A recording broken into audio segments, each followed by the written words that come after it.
Praise the Lord. Hallelujah. Thank you Jesus. Hallelujah. हम खुदा बाप के नहायत शुक्रगुजार हैं जिसने आज हमें बड़ा खूबसूरत मौसम दिए बारिश भी हो रही है, धूप भी है, हम एंजॉय करें खुदा उनकी प्रेजेंस को, उसकी इबादत करें इस खूबसूरत मौसम में। और हम खुदा उनके शुक्रगुजार हैं कि वो जो हमें ज़िंदगी की सांसें देता है ताकि हम उसकी परस्तिश करें। हालेलुया। मैं बहुत कोशिश करूँ बेटी ये और थोड़ा सा अगर साफ हो जाए, क्लियर हो जाए माइक। आज जो हमारा मजमून है उसका टॉपिक है दुआ, प्रेयर। बड़ा सिंपल टॉपिक है और बड़ा मुश्किल मजमून है। दुआ जो है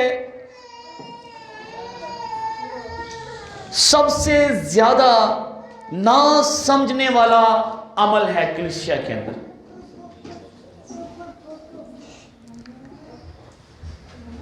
हम समझते हैं कि हम समझते हैं दुआ क्या है, व्हाट इज प्रेयर वर्ड, लेकिन हम नहीं समझते। दुआ मजहबी फरीजा नहीं है। दुआ बड़े बड़े अल्फाज को इकट्ठा करके बोलना नहीं है। दुआ जो रटे रटाए अल्फाज हैं, इट्स नॉट प्रेयर। दुआ दूसरों की दुआ को सुनकर कॉपी करके वही दुआ करना दुआ नहीं है। दुआ दूसरों के स्टाइल को कॉपी करना, इट्स नॉट प्रेयर। दुआ कोई फर्ज नहीं है कि इस वक्त करें, इस वक्त करें। यह कोई लिखी हुई चीज नहीं है। It's not prayer. आइए मेरे साथ मिलकर बाइबल मुकद्दस को खोलें। मत्ती रसूल की मार्फत लिखी गई अंजील, मत्ती रसूल का अंजीली बयान, उसका 18 बाब और उसकी 18 आयतें मुकद्दस। आज 2 हवाले हम दुआ के हवाले से सीखेंगे। और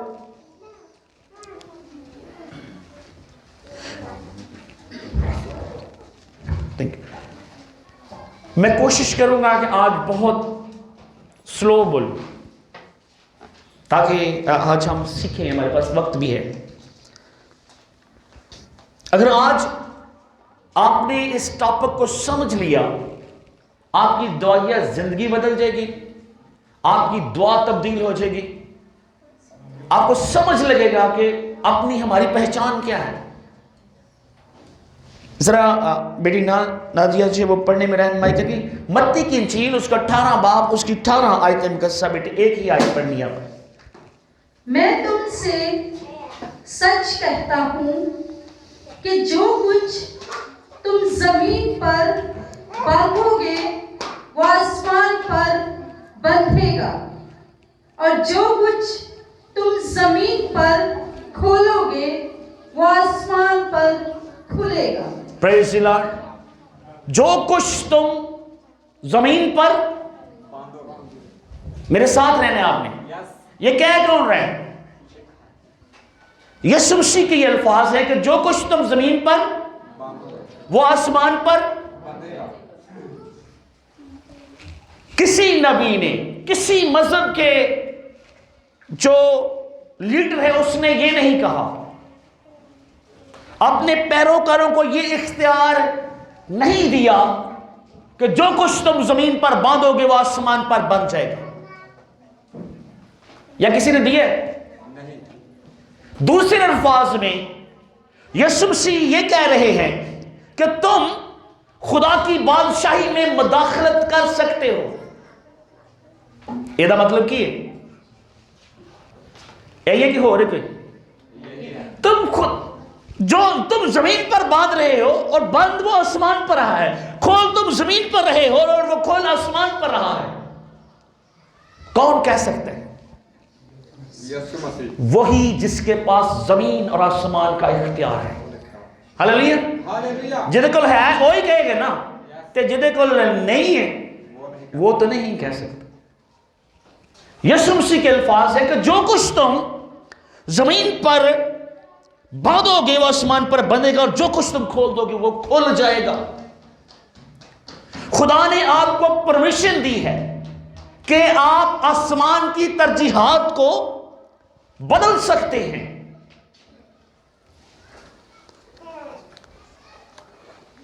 मैं दुआ को यूं डिस्क्राइब करता हूं, अगर मैं एक सेंटेंस में, एक जुमले में दुआ की तारीफ करूं तो वो ये होगी, अगर कोई लिख सकता है तो वो ये बात लिखे जरूर, कि दुआ आसमान की बादशाही में मुदाखलत करने का जमीनी लाइसेंस है। क्या है जी दुआ? आसमान की बादशाही में मुदाखलत करने का जमीनी लाइसेंस है। ये बात समझ आ रही? क्या है दुआ? आसमान पर मुदाखलत करने का जमीनी लाइसेंस है।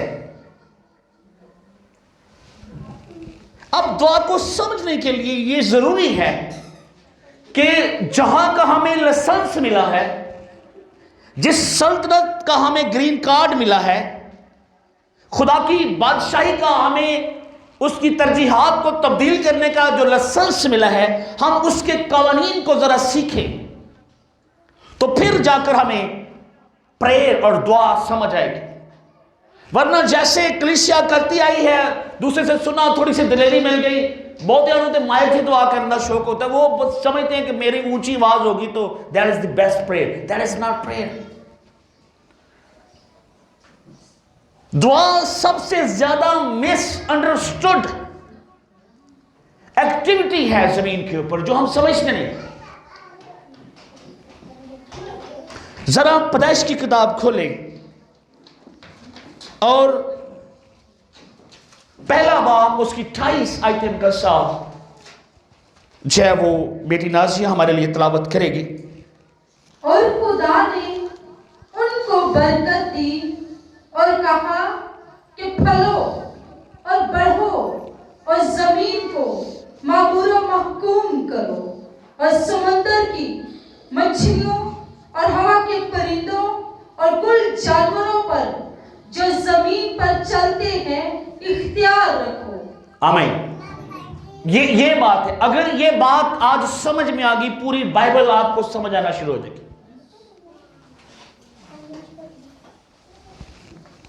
जॉन वाइजली जो मेथोडिस्ट कलीसिया का बानी था, वो ये कहता है कि खुदा के बगैर जमीन पर कुछ हो नहीं सकता, और इंसान के बगैर खुदा जमीन के ऊपर कुछ करता नहीं है। You can write this sentence. खुदा के बगैर जमीन पर कुछ हो नहीं सकता, और खुदा इंसान के बगैर जमीन पे कुछ करने लिए साहब नहीं करता। क्यों नहीं करता? क्या लिखा है यहां पर पैदाइश की किताब में? जब खुदा ने इंसान को बनाया तो खुदा ने अपने लिए भी एक कानून बना दिया। और कानून क्या बनाया कि तुम जमीन को मामूर करो और क्या करो? महकूम। Rule this land, earth, planet. तुम इसके हुक्मरान हो। और हुक्मरानी की हदूद क्या खुदा ने मुकर्रर की है? यानी जमीन के नीचे यानी पानी में मछलियों का जिक्र है, खुश्की यानी सारी जो तरी है, और उसके बाद फजा में परिंदों पर, फजा में। आज जहां तक भी इंसान जा रहा है, ये खुदा की दी हुई लिमिट है। खुदा ने इंसान को इख्तियार दिया है, और यही मेन बात है जो आज आप सीखेंगे कि इंसान के पास कितना इख्तियार है, और वो इख्तियार कब इस्तेमाल करता है? व्हेन ही प्रे, जब वो दुआ करता है। तो इसलिए मैं कह रहा हूं कि दुआ से वो रटे रटाए अल्फाज नहीं है। यू टॉकिंग विद गॉड, और आप एक सुपरवाइजर हैं, आपको खुदा ने इख्तियार दिया है। मैं अभी बाइबल से साबित करूंगा ये बात कि कितना खुदा ने इख्तियार दिया। मैं थोड़ा सा टच करता जाऊं, मैंने पिछले साल शायद सिखाया था कि इंसान 3 चीजों का मुरक्कब है। कितनी? रूह, बदन और मैंने प्रीच किया था कि खुदा के कलाम में जो लिखा है कि अपने पूरे दिल, पूरी जान, पूरी ताकत के साथ अपने खुदा से मोहब्बत।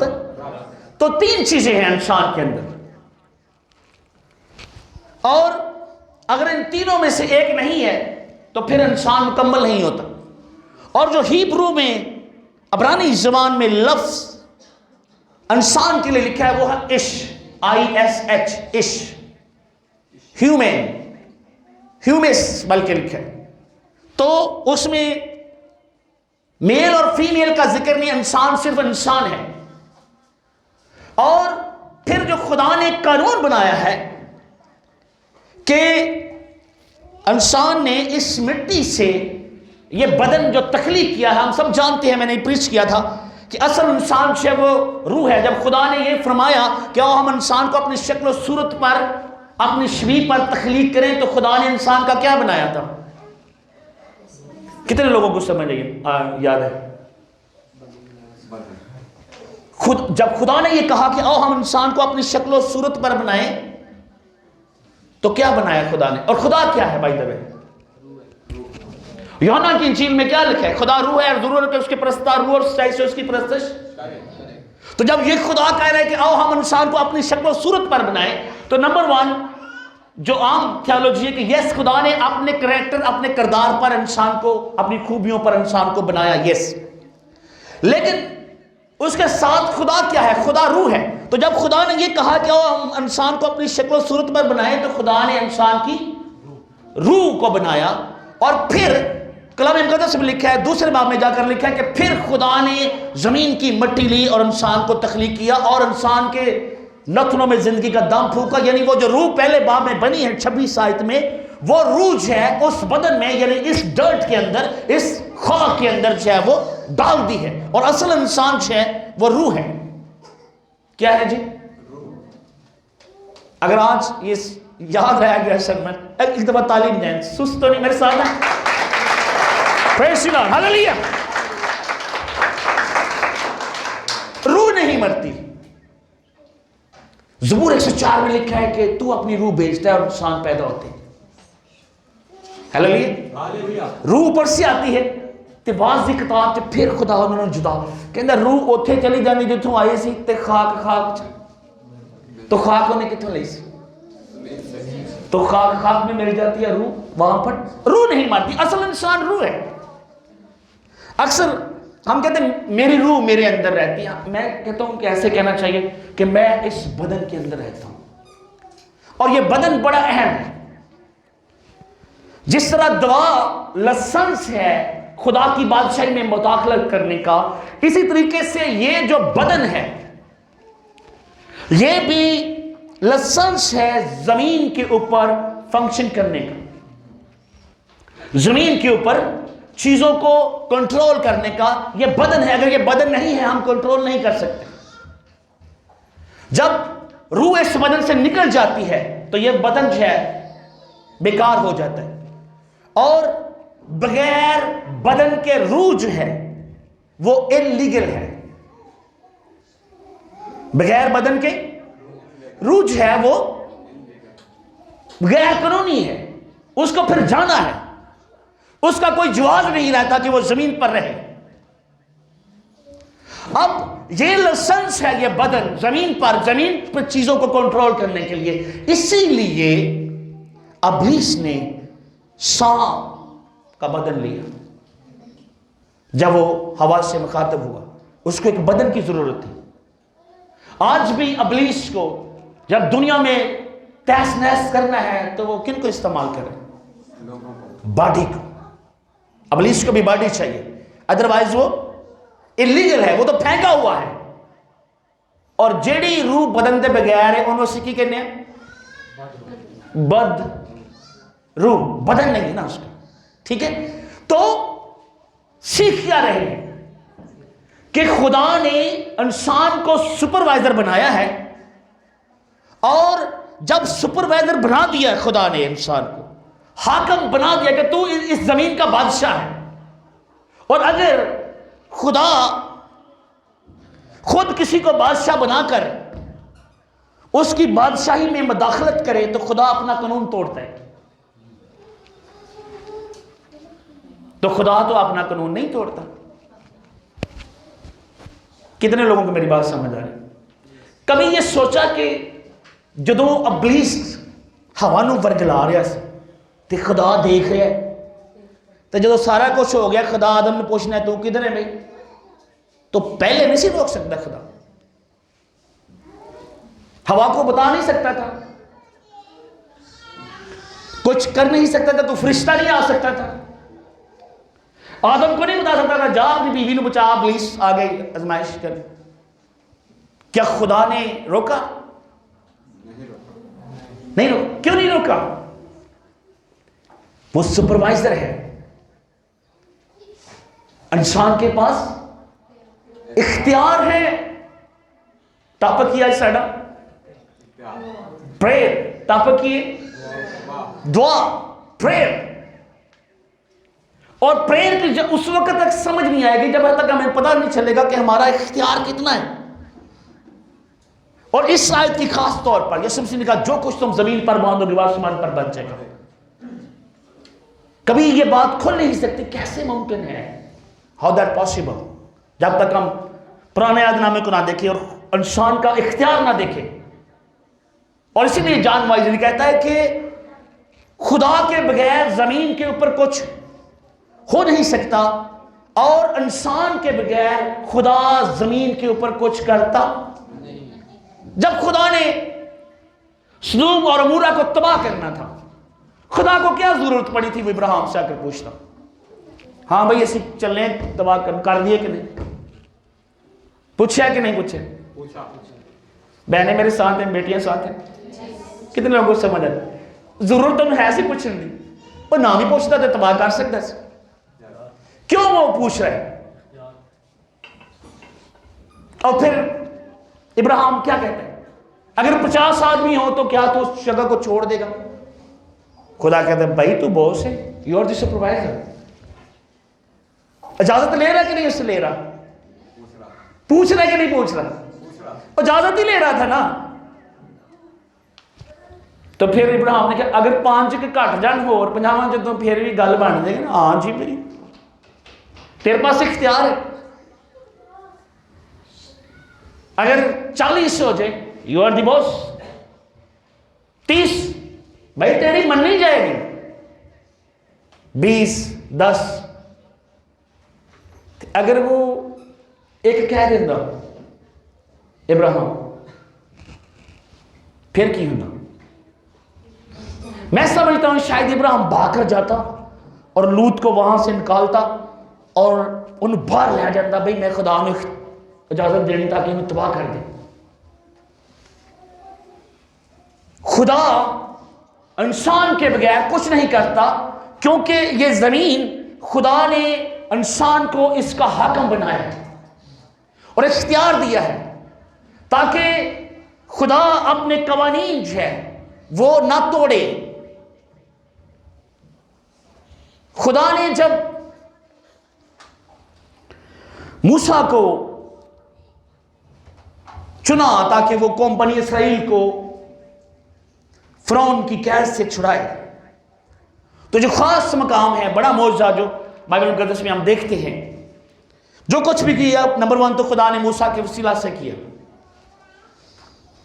और जब एक खास मकाम पर वो आते हैं,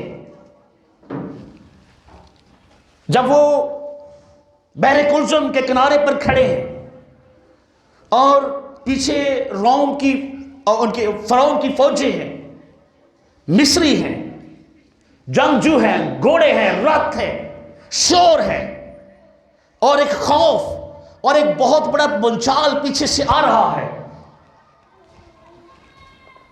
तो खुदा ने क्या किया? समुद्र को 2 हिस्से कर दिया ताकि उसके लोग गुजर जाए। मूसा को इस्तेमाल, प्रेज़ द लॉर्ड। मूसा को खुद तो नहीं खोला ना, तो खोल सकता था ना। हो सकता कि क्या खुदा ने मूसा अपना हाथ अगर हाथ खुदा अपना हाथ समुद्र की तरफ कर, तो पूर्वी हवाएं कि ना चलाई, किन्ने चलाई? खुदा ने चलाई है ना। लेकिन हाथ की दावा दिया, किसके कहने पर समुद्र जो है वो दो हिस्से हुआ? खुदा के मूसा के। हाथ किसने बढ़ाया था? मूसा ने। अब अच्छा ये यूं समझे कि क्या लिखा है यहां पढ़ना से कि जो कुछ तुम जमीन पर बांधोगे वो आसमान पर, बनेगा ते जो कुछ तुम खोलोगे। खुलेगा। हुक्म तो ऊपर से सादर हो रहा था, हवा को किसने हुक्म दिया? खुदा ने, आसमान से। लेकिन हुक्म जो है वो जा कहां से रहा है? जमीन से आसमान पर गया है। यूं लगता है जैसे पहले खोला गया है और फिर बंद किया गया। जो कुछ तुम बांधोगे वो बनेगा, जो कुछ तुम खोलोगे वो खुलेगा। और आप क्या समझते हैं ये इख्तियार सिर्फ मूसा के पास है? मत्ती 18:18 के मुताबिक ये किसके पास है? इमाम। आपके पास है? यस आपके पास ये इख्तियार है? Yes. Praise the Lord, hallelujah. Hallelujah.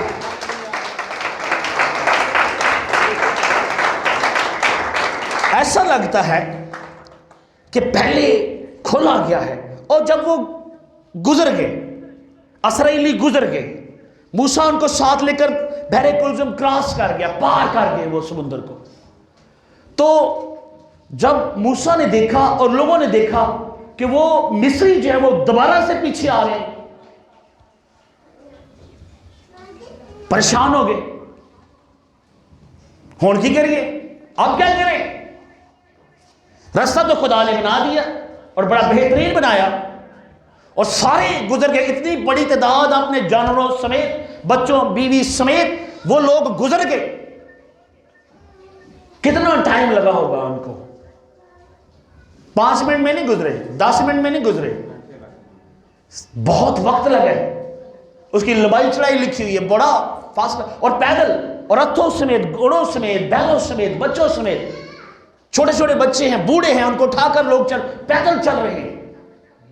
और जब वो गुजर गए तो फिर जब उन्होंने देखा कि अब मिस्री जो है वो भी पीछे आ रहे,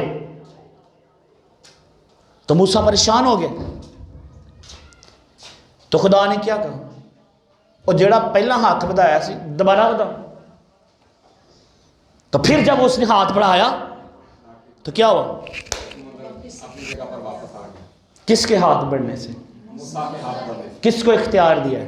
मूसा ने। किसने बंद किया? मूसा ने। मूसा ने। किसने खोला? मूसा ने। जो कुछ तुम जमीन पर बांधोगे वो आसमान पर, खुलेगा। और जो कुछ तुम जमीन पर खोलोगे वो आसमान पर खुल जाएगा। Praise the Lord, hallelujah. Praise the Lord, hallelujah, hallelujah. खुदा ने इंसान को इख्तियार दिया है, सुपरवाइजर बनाया है, ताकि खुदा नंबर 1 खुदा अपने कानून ना तोड़े।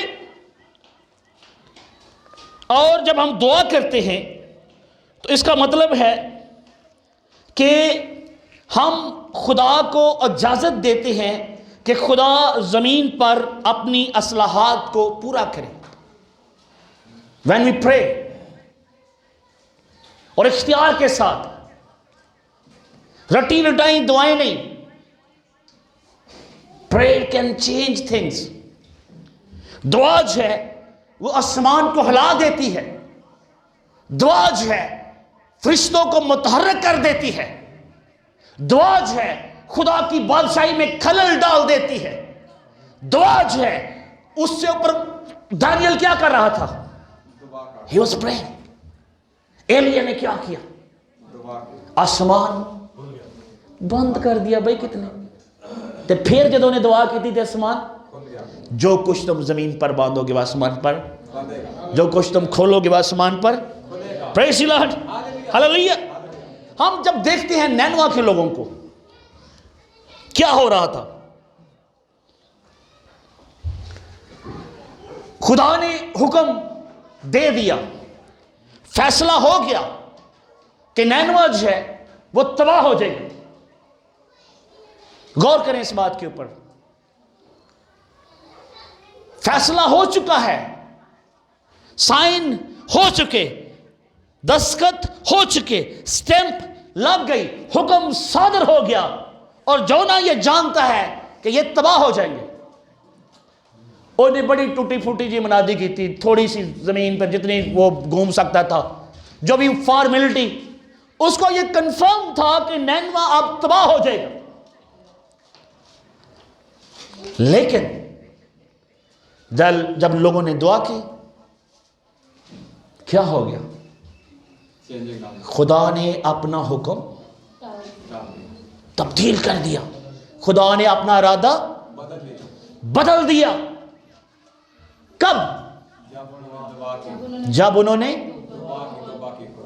तवारीख में लिखा है, जब खुदा कहता है जब मेरे लोग खाकसार होकर मेरे दीदार के तालब हों तो मैं उनके मुल्क को, तो खुदा ने नैनवा को कैसे किया? प्रेयर, दुआ। आज भी हम दुआ को समझते नहीं,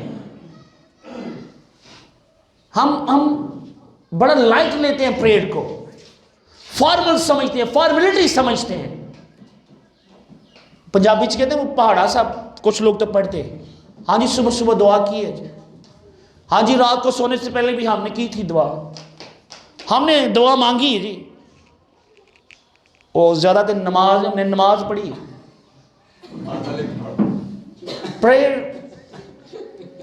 इख्तियार के साथ, एक लफ्ज हम इस्तेमाल करते हैं मुयस्सर दुआ। तो मुयस्सर दुआ कैसे होगी? वो दुआ जो इख्तियार के साथ और ईमान के साथ। यकूब यही तो बात बार बार उस पर जोर दे रहा, वो कि जो दुआ ईमान के साथ की जाएगी। फिर वो मिसाल दे रहा है एलिया की, वो हमारा हम तबीयत इंसान था, उसने दुआ की और आसमान बारिश नहीं हुई। दुआ कोई लाइट सी चीज नहीं है, प्रेयर सुनी जाती है। और अगर हम इस हवाले को मत्ती 18 से आगे एक आयत जाएं तो क्या लिखा है? फिर मैं तुमसे कहता हूं कि अगर तुम में से दो शख्स, कितने शख्स?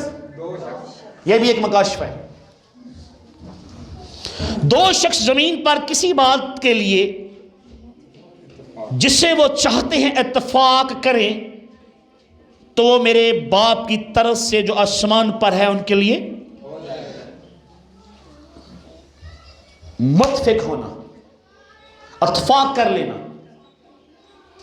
तो ये कले कले ही पड़ी है, मैंने मांगी है नमाज दुआ, घर वाले मुत्तफिक ही नहीं है।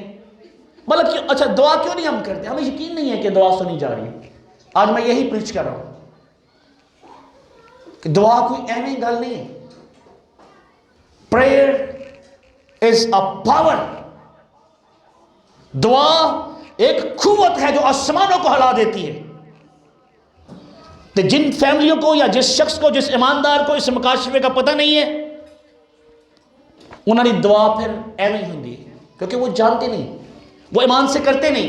और जब ये पता नहीं होता, बहुत सारे तो वो मांगते ही नहीं है, फिर यकीन ही नहीं है कि यस खुदा सुन भी रहा है, खुदा तब्दील करेगा, खुदा चेंज करेगा, खुदा ऐसा करेगा। तो नंबर 1 ईमान इतना होना चाहिए कि जो कुछ हम जमीन पर बांधेंगे वो आसमान पर बंधेगा, और जो कुछ हम जमीन पर खोल लेंगे वो आसमान पर खुलेगा। भी बेटी गीत गा रही थी, पहाड़ों से कहो, यही बात है।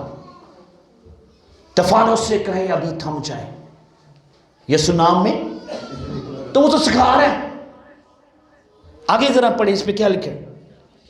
फिर मैं तुमसे कहता हूं, 19 शायद, कि अगर तुम में से दो शख्स जमीन पर किसी बात के लिए जिसे वो चाहते हैं इत्तफाक करें, तो वो मेरे बाप की तरफ से जो आसमान पर है उनके लिए हो जाएगी। 20 आयत में क्या लिखा है? क्योंकि जहां 2 या 3 मेरे नाम पर इकट्ठे हैं, वहां मैं उनके बीच में।